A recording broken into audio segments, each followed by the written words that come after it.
Like, I really believe that being rich is about relationships, and it's about us all being able to enjoy the work that we do because they're so inextricably linked. And I just think even though it takes time, even though it feels hard sometimes, it's always worth it because why wouldn't you? Why wouldn't you want to have those amazing friendships and connections and we can all rise and enjoy the journey together? Welcome to Raw and Real Entrepreneurship, the show that dares to bring no-nonsense insight to those who have the courage to start, grow, and scale a business. I'm your host, Susan Sly. Well, hey, what's up, Raw and Real Entrepreneurs, wherever you are in the world? I hope you're having an amazing day. And I have a question for you. So we're in entrepreneurship and we're building businesses. We're thinking about building businesses. And at some point, we reach this juncture of being able to balance things emotionally as we're growing. And I can tell you from my own experience that if you don't have the occasional wall kicking moment and question why you're doing what you're doing, I've had guests and we've had discussions over this, then I would say you are not living into your potential. And my guest today is truly remarkable. She's known as the girl who made Elon Musk cry. And Elon and I went to the same university, so I can't wait to hear about that story. She is a leader with a high-level network of clients and business friends, and she supports coaches and entrepreneurs to grow 6- and 7-figure businesses online. And her clients have generated over $22 million in the last 5 years, so that's pretty amazing. She's been featured in Forbes and Marie Claire and Goop and Women's Health and Men's Health. I want to hear about that one. She is a Hay House best-selling author. Her book, Now Is Your Choice, is just getting so many amazing reviews. She's an award-winning positive psychologist, twice certified high-performance coach and investor. She is a founder of the multi-million-dollar brand Unstoppable Success, creator of the Positive Psychology Coach Academy certification, and her mission is to help millions of people, just like you, change their lives.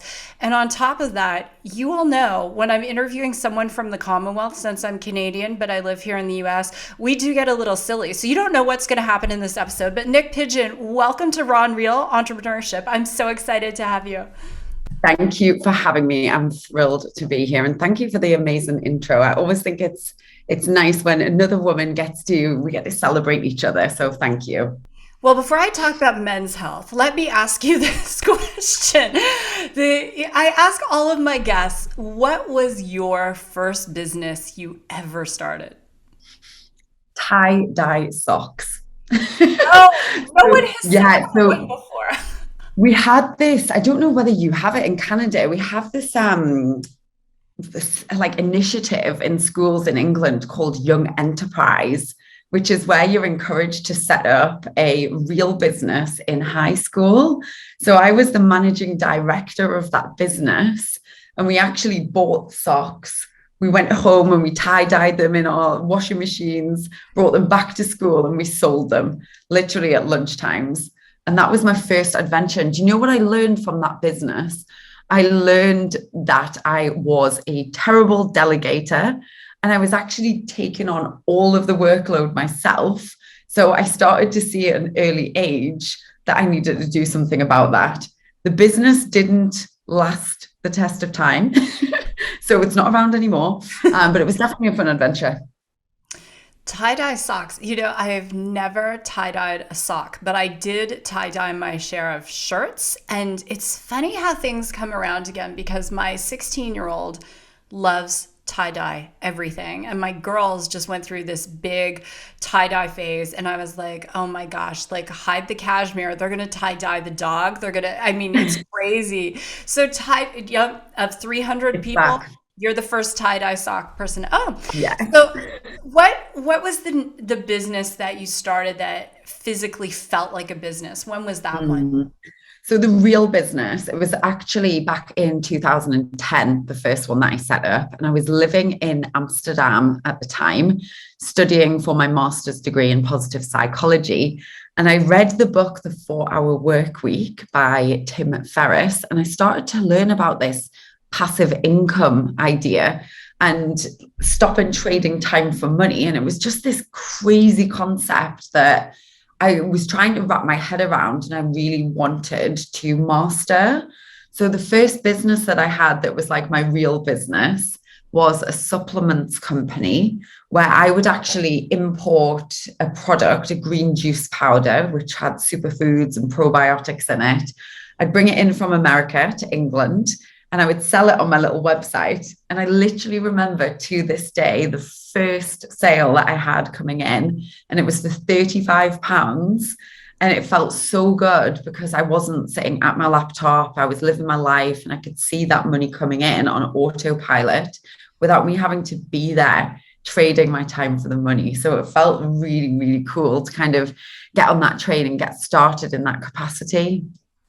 How did you run traffic to that business? Because that has changed so much. My first online business was 1995 at the beginning of the internet. So I was a health coach online and I had clients from all over North America because I was, I believe, potentially one of the first health coaches with an e-commerce site. So I'm like an OG internet girl, right? But how did you run traffic in 2010 to the I'm just so curious to the supplement business. Super interesting, right? So I was one of the only people in England who was doing that kind of supplement at the time. It was very strange and weird. I mean, now you see green juice bars on every corner, but back then it was like really unusual. So the product itself actually stood out. And I would have a lot of hits just from SEO. And then I would promote it on my Facebook page. So I started to get into social media and I started to celebrate the results that our clients could get. And I was working as a personal trainer as well at the time. So as well as doing these in-person boot camps and training sessions with my clients, I was also pairing that with the online product so that people could do something and take this thing that makes them feel amazing. And what's interesting is I actually take the product still today. It's that good. Oh my gosh. So 12 years later, and you know, if you're watching on YouTube, Niyc is glowing, like absolutely glowing. And so testament to you with regard to that. And the reason I asked about the traffic is because there are a lot of, you know, I was a personal trainer too. So I said to Niyc before we got into the show, just reading her bio and Sherlock Holmesing her, which is my word for being creepy. But, you know, I was like, this is going to be the first of many more conversations. I just could tell. The reason I ask the question, Niyc, about the traffic is one of the things we're seeing today for the new person in business. So whether they're a solopreneur, they're starting a consultancy business, they're a personal trainer, or they're doing a tech startup, running traffic and SEO and so many things have changed in the last 12 years. What advice would you give to someone just starting out right now in terms of the best ways to get their brand out there? Yeah, it's interesting because we've really tried and tested many, many different ways all across the board. We've tried YouTube ads. We are adventuring into TikTok ads. We do Facebook ads. For me, though, it doesn't actually even have to be paid marketing at the start.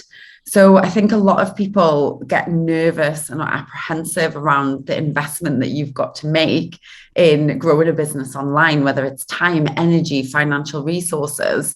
And we can get so caught up in trying to go out there and find the millions of people that are going to buy our thing. The way that I started right at the start and the way that I encourage our clients to actually get out there is to start by building a personal brand and start actually with relationships first. Because even though it's an online business and we're sitting behind these laptops for hours a day or we're kind of engaging with people on our phones, I really do believe that business is so much about relationships. It's so much about those deep connections. It's about the impact we're able to make. So I think why not start there? If that's where you're going to wind up anyway with customer service, customer care. I just love being on Instagram. I love reaching out to people with voice notes, with my dodgy Geordie accent. I love connecting with people. I love finding out about what it is they've got going on or where it is they're stuck or what it is they want to create for themselves. in their lives. And yes, it might not be the fastest route to growing an audience. It might not be the fastest route to reaching those people all around the world, but the depth of connection that you can get is always more than worth it. I am so glad you said that, because there was a period of time where posting on a Facebook personal page or even your business page, I grew mine to 600,000 people like really, really quickly. There was a period of time where it was more of a blue ocean and you could just post and you get a lot of traction. And I see people now in this camp where they're like, it doesn't work anymore. No, it doesn't work anymore, because in those days there was more content than there was people. Now there are more people and more content. And how do you put yourself out there, set yourself apart? And I love what you said. It's about reaching out personally. It's about the hustle. Every single thing in our, any of the businesses that I built is really come down to, like you said, the personal relationships. And almost, a lot of people I've had on the show have become good personal friends. It's just, it's being that person who's going that extra mile. I love what you said. It's not the fastest way, but it's the most effective way. Yeah, and it's the richness in life. Like, I really believe that being rich is about relationships, and it's about us all being able to enjoy the work that we do, because they're so inextricably linked. And I just think even though it takes time, even though it feels hard sometimes, it's always worth it, because why wouldn't you? Why wouldn't you want to have those amazing friendships and connections, and we can all rise and enjoy the journey together? Absolutely. What would you say to the person who says, well, Nick, I'm not like you. I'm not as outgoing. I'm really nervous to talk to people. What would you say to that person? It's totally normal. That fear of judgment comes up for us all. And I remember when I first launched my business online, what came up for me was, what are the girls at high school going to think of me? And I'm 34 years old now. It's just such a crazy thought to have. And it's really easy for us to go there and think, oh, well, are they going to judge us? Are they going to be saying, like, who does she think she is, writing a book or showing up on the internet? It's normal. And I always like to remember that we all have very different maps of the world and very different perspectives and viewpoints. And often we are our own worst critic. So we can tie ourselves in knots thinking about what if, or who's going to say this, or who's going to think this of me. But when you get visible and when you fearlessly shine that light, and when you get out there, it's so amazing the impact that we're able to have. So where I started, I actually started to teach myself and tell myself that on the other side of the hard thing was my ability to fulfill my mission and help more people. So if I was nervous about making a video, I would actually get out of my head and I would stop thinking or making it about the video, or stop making it about the post, and actually make it about the person that can be supported and helped by the post instead. That's beautiful. And that other side of it's like a hard workout, right? No, the hardest part is going to the gym or going to the yoga studio or whatever it is. After we do the show, I'm going to hot yoga, which so take off all the makeup and change and do all that stuff. But that's the hardest part, and it's that surrender and knowing that on the other side of that, it's just that feeling, that gratification. Dr. John Demartini, who I had on the show, and for people who didn't hear, so he was featured in The Secret. He is, he works with people like Richard Branson, just amazing entrepreneur. And John was saying that our ability to earn is directly tied to our authenticity. And that when we're inauthentic and we're out of alignment with our integrity, that no matter all the things we try, nothing seems to work. We don't get the likes, we don't get the comments, we don't whatever. And that moment, like you said, it's, get out of your head, just make the video, put the reel out there. Version done is better than version none, and just go for it, right? I want to talk about that whole piece about authenticity and being out of alignment. So especially for, we have a lot of men who listen to the show. It's not just a women's issue, but there is an interesting, dilemma that exists with a lot of women with imposter syndrome. And there's this, this very apparent state of, I know I'm out of integrity, or I know, it doesn't mean that person's doing anything wrong. It just means it's not in alignment for them. And I'll give an example. Let's say someone says, oh, I really want to get as many likes as I can on TikTok. So I'm going to go and dance around in my bra, but it's not something I would normally do. And they do it. They know it's out of integrity. They get, whatever, 500,000, likes or whatever it is. And then they know it's out of integrity. And there's all this fallback. So my question for you around this topic, number one, is, as a psychologist, how do we fight that pull and push between staying in integrity, even if it's slow and steady, and that call to potentially fame? I think that following your truth is the work. And more in life and business, I have been doing the work to kind of unpick and really lean into what it is that I feel inside and listen to that, because it's so, so important. There's no one else that can be you. You are the most unique, amazing thing. And when you actually express and you live in that fullest version of yourself, the right people will flow to you. If I remember a time, probably back in 2013, 2014, when I was showing up as a positive psychologist that really didn't feel positive or happy on the inside. And what I felt inside of me was like this separation and like this crunch between what I thought I had to be on social media and actually what was going on inside of me was very, very different. And what I started to learn was that gap and that separation inside of us is actually what stunts our growth. And it's actually what blocks the flow, whether it's the flow of money or it's the flow of energy with followers and likes on social media. The more, it's not even being vulnerable, it's being honest. It's radical honesty with ourselves and really learning to support our behaviors and actions based on that truth that we feel inside. And it can be hard sometimes. I remember I used to live in South Africa and I was in this amazing relationship with a guy. And there was a niggle inside of me that said, I need to move back to LA. That's where my truth is. That's where my mission is. And it really probably didn't make a lot of sense from the outside looking in. Why would I give up an amazing relationship to move back to a city that I loved? But it's those powerful choices, whether it's just a small decision that you listen to your intuition, or whether it's a big, bold move like moving continents, the more you listen to that intuition, the more you listen to the whisper before it has to become a roar, the more flow you can get into in your life and your business too. So what happened to the relationship? I actually broke off the relationship. I was engaged at the time, and it was a really positive decision. So whilst it was hard, I know that when you listen to your truth, you can never go wrong, even if it doesn't make sense at the time.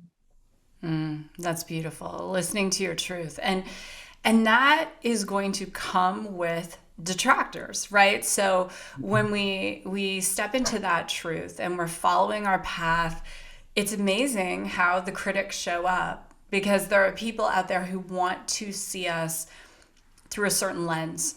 It's a convenient lens for them because it's a role we play in the story of their life, not necessarily the story of our life, because we're moving into a different chapter. It's neither good nor bad. It's just a different chapter. So have you encountered critics? And if so, have you dealt with them?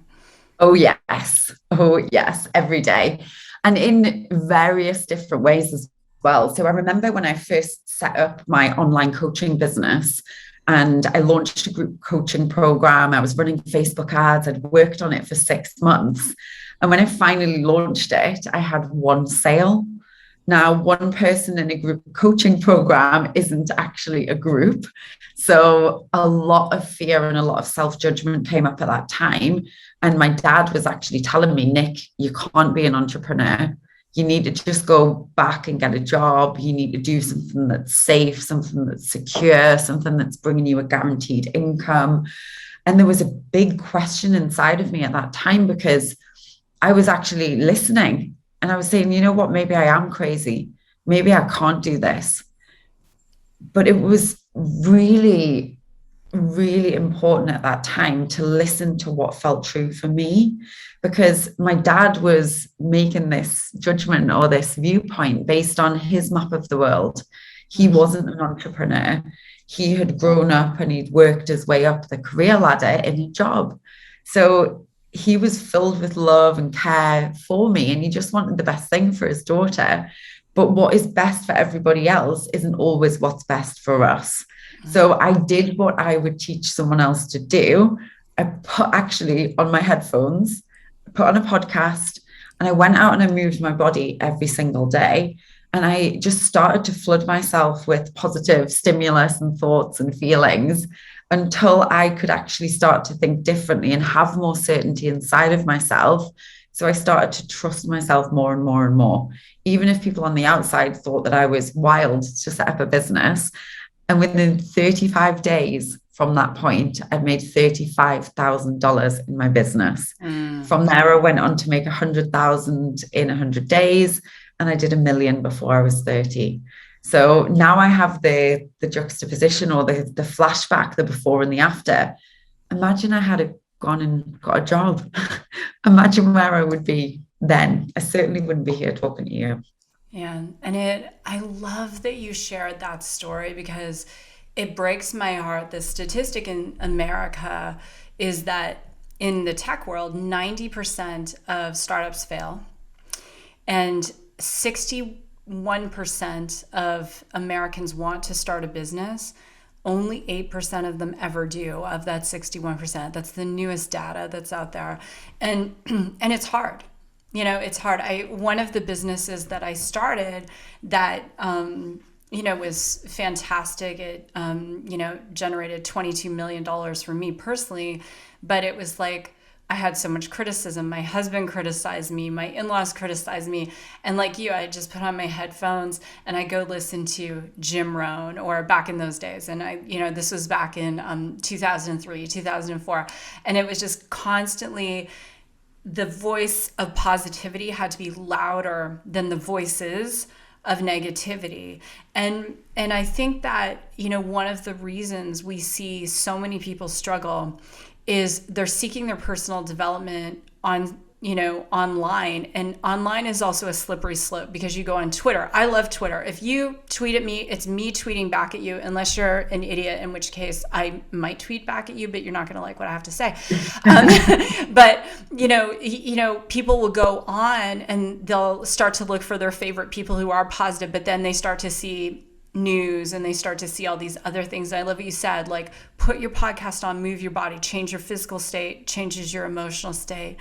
With business now, and looking at if you were founding a company right now and it was, you didn't have any money to bootstrap it, Nick, you had, it was like, you've got just what would you do?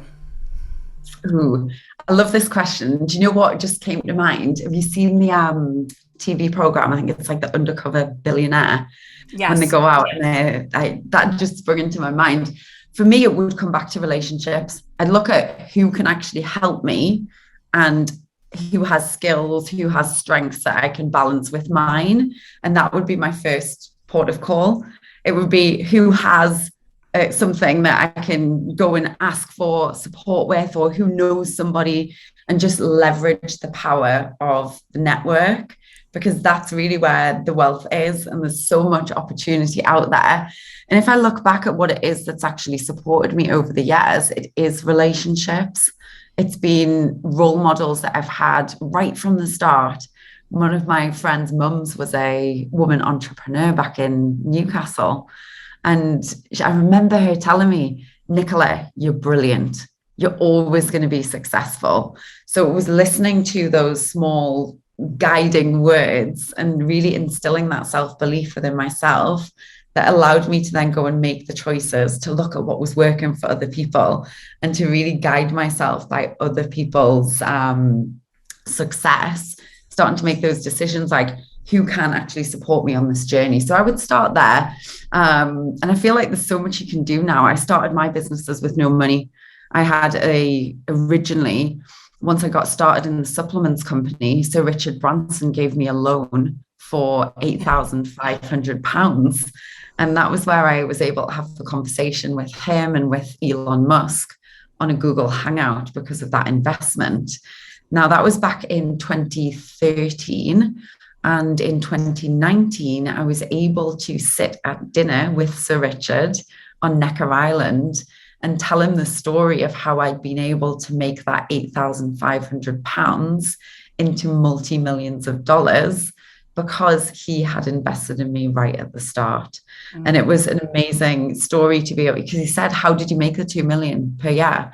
And I said, you know what I did, Sir Richard? I put one foot in front of the other. And I looked at what the next positive step in the right direction was. And I didn't have it all figured out, but I just took it day by day, step by step, and looked for the next right action in the right direction. You're amazing. You're absolutely amazing. And that person who takes the time to believe in someone else, right, is so huge. And people say, well, oh, Nick, you're so positive. And you think about it, if someone is negative, they're going to have an influence on someone too, although it's going to be a negative influence, right? And as people are listening, Nick and I would love just whatever you're getting from this, just reach out on social, tag us. How did you make Elon Musk cry? So it's a really funny story. So we were invited as part of the Virgin Money startup scheme to have a conversation. And Elon was in Los Angeles, actually. So Richard was on Necker Island. The Virgin Unite team were in South Africa, and I was in Newcastle. And the production team had prepared a list of questions. And the questions were terrible. They were really, really boring. So at the last minute, I decided I was going to make up my own question. And I said to Elon, what is the most emotional thing that you've ever had to do in business? I'm a positive psychologist. I'm curious around what that is for you. And I could see the production team behind the camera going, oh my God. But I was looking down the lens. And what had happened was he recalled the story of when he just sold PayPal. And he was looking at SpaceX and Tesla, and he was trying to make a decision about which one to invest that money into. And he said he felt like these two businesses were his babies, and he didn't want either of his children to starve. So what he decided to do was take all of the money that he had, split it across both companies, and leave himself with absolutely nothing to live off. So he was telling this story, and he was literally welling up with tears at the time, because he said that he didn't have any money to live off. He was sleeping on a friend's sofa, but look at what came from that decision and that choice. And I think what I learned from that was, it doesn't matter whether you're at the start, it doesn't matter whether you're man, woman, what industry you're in, business is an emotional journey, and even billionaires get scared.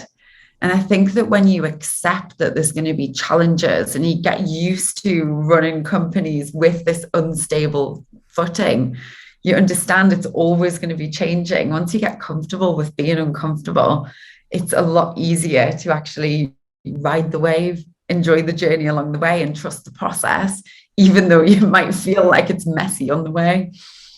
So yes, even Elon Musk cries, and we all cry, and that's the whole thing. We all have those wall kicking moments, and the question. And I feel if you're not questioning yourself every day, then you're not, to your point, you're not doing the work, right? Like, why am I here? Who am I serving? How do I become better today? Where am I, out of my authenticity? How do I get back in balance? And one of the things for me was, even with the critics, there's the Apostle Paul wrote, he said, I'm grateful for this thorn in my side. And I think about that because it's like, I'm grateful for that critic, or I'm grateful for that, colleague who never gives me praise. And it's like, oh, you just brought in a $60 million deal, but okay, what are you working on today? And it's that those things to go, okay, if I'm seeking praise, then my mind isn't focused on the right thing, which is service, right? So, and then it goes back to the social media conversation. If all you're doing is seeking likes, comments, then you're not focusing on the right thing, which is, how do I show up and serve someone today? Or how do I put something out there that's going to allow someone to experience an emotion that's going to put them in a more positive state, which is what you do every single day. So, all right, now we're going to have, I don't know, just for fun, we're going to have Commonwealth Speed Talk. I haven't done this since Steve Sims. So Steve was on the show, an undercover billionaire. Glenn Stearns is a very close friend of mine, the first undercover billionaire. And I can introduce you to his wife, Mindy. She's one of my best girlfriends. Anyway, as an aside, so I haven't played this since Steve Sims was on the show. Steve Sims is the concierge to billionaires. So we're going to play rapid fire Commonwealth question. Okay? Okay, down. All right. Lemon curd, yes or no? Yes. Yes, right? Delicious. Like, oh my gosh. Okay. Did you watch Bridgerton? I didn't, but my mum did, and she loved it.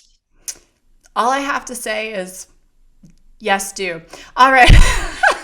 I'll get onto it. All right. Best British rock band of all time. Many to choose from.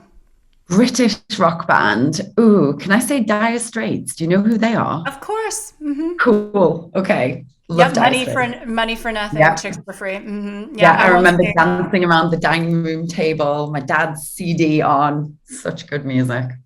Okay. Best female British artist. Female British singer. Yeah, I love Adele at the minute. Love Adele. Yes, and Amy Winehouse before her time, but her voice was like an angel. Oh my gosh, yes, Adele slams, like Adele for president. Okay, she can't run for president in the United States, but neither can Nick or I, so it's all good. Let's see. If you were in Harry Potter, which of the houses would you be from? Ooh, which one's Harry in? Gryffindor. Gryffindor, of course, Gryffindor. Yeah. See, that was... It's been so long since I watched Harry Potter. I feel like for every American, when you think of England, you think of Harry Potter.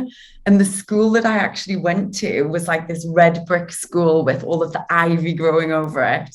And it was actually like one of the castles or the schools out of Harry Potter. So cool going to school in England. Well, England is so cool. I was there for over a month when I was in my last year of university, and I was doing, this was 1992, and we were doing crime scene quantification in a partnership with Oxford University. So I drove on all the M roads. I think I drank in every single pub. I have so many stories. Okay. Who's your favorite royal and why?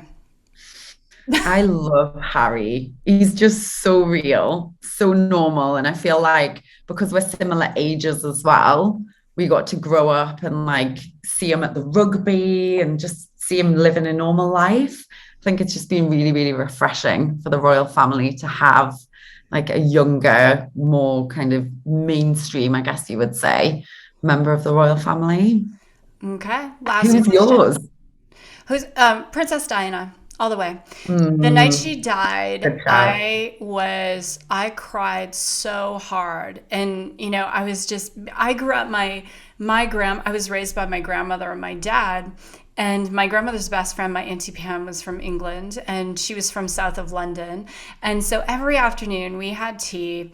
And when Di and Charles got married, we got up at 3 or 4 in the morning. And I remember watching it.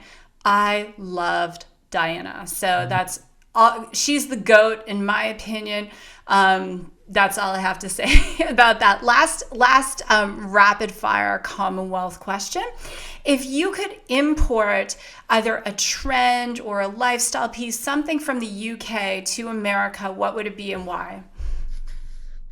For me, it is the table manners. I know that's a really weird thing to Yes. think of, but I Yes. love the theatre of British dining.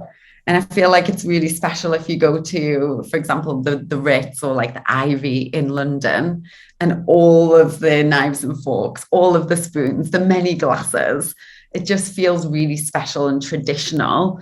And I think that those English traditions are something that we perhaps haven't carried forwards in our families or coming across here to America. And I just think that's really enjoyable and really special.